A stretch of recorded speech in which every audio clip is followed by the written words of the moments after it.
I can't wait seeing the car rolling.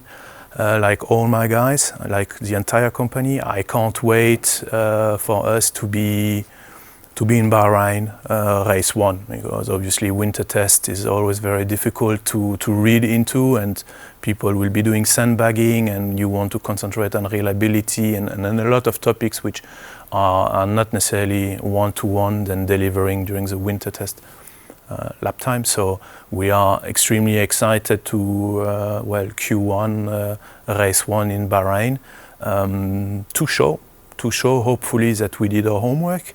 And that with the new drivers and the new rules, we can start a new era in F1, but also then for our team and our company, where from the onset of the new rules, we will hopefully be a lot higher or a lot closer to the upper part of the midfield, and demonstrate that you don't need to be in the UK or in Emilia-Romagna to do quick cars.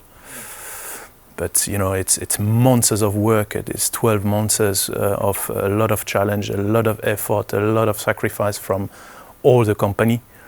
We sacrificed to some extent the 2021 season because of limited resources to put everything on 2022.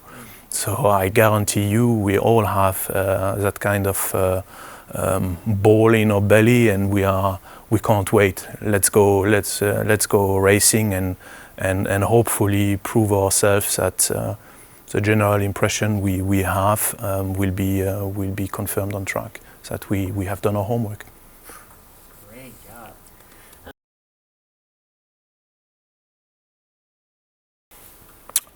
It has been a great challenge and a great journey.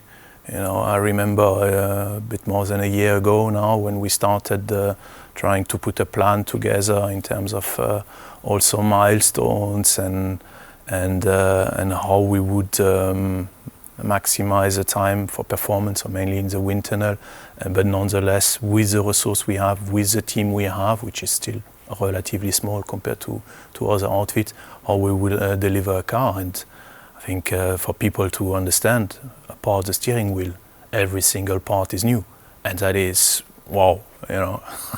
For us, the way we operate normally, there are always a non-negligible amount of parts that we carry over from a year to the others. Most of those things people outside don't see, but we would generally carry over a few bits because they are not necessarily performance relevant, or we simply can't afford to redo them every year. So we had to redo everything. You are a bit in the unknown because there is no really reference. As the new rules is how do we make sure through a systematic way of working that we are not going to miss a big trend, because if a team shows up and has missed an obvious solution in the new rules, it's game over for him. Potentially is half of the season, if not a complete season, for him to recover. And as all the teams are very professional and working very hard, it will take him probably more than a season to close the gap with the rest of the field, because it's not like the teams are going on the Bahamas when the season stops. They all work very hard from the one being world champion to the very last. So when you start with a big deficit, catching up with all the limitation in F1 is extremely complicated, not to say impossible, especially in the times of budget cap. So it has been a great exercise, putting a plan together, trying to anticipate, would we have some resources bottlenecks? If so, how can we mitigate? Keeping an eye on the budget as well because of the budget cap, thinking back in January, I was like, whoa.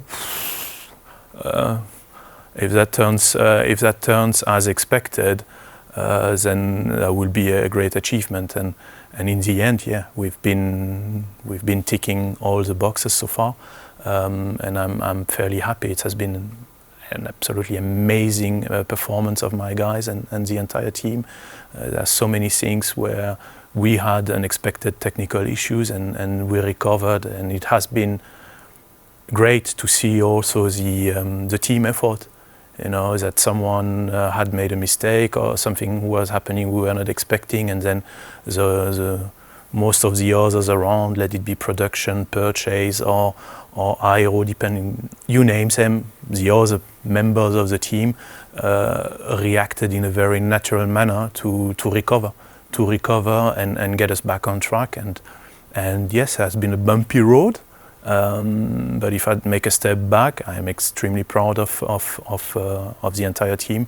I know about the effort, the sacrifice they brought, and it's now time to go out and have some fun, hopefully, and some decent fights with all our competitors, and hopefully a lot of people that wouldn't even look at us last year. Yeah.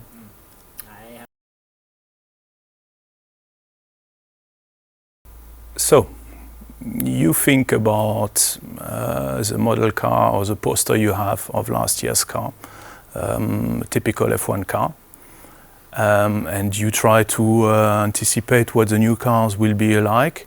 Well, effectively, apart the steering wheel, absolutely everything is new.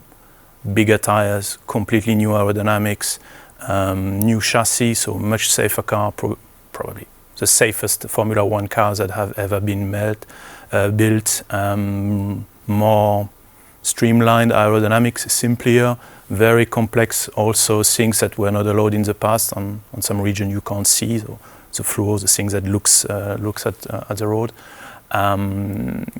Changes also on the fuel, because 10% of the fuel now has to be biofuel, so also trying to make our industry a step closer to sustainable, and fantastic car. You know, I hear a lot of people saying, "But they look ugly."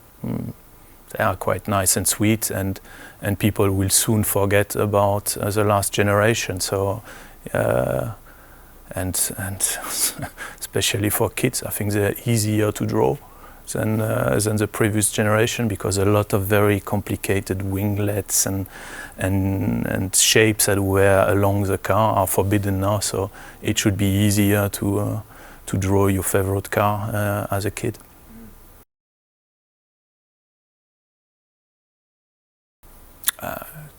Left my crystal ball at home.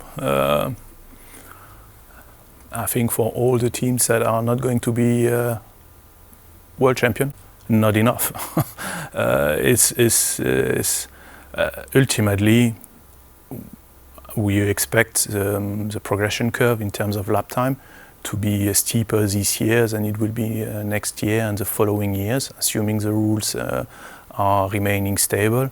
That's normal, because we had only 12 months to find the optimum out of the new rules. So there is probably still some meat somewhere which we will, as a teams, will be trying to grab during the season. So the curve will be steeper, but it will be probably similar for most of the team.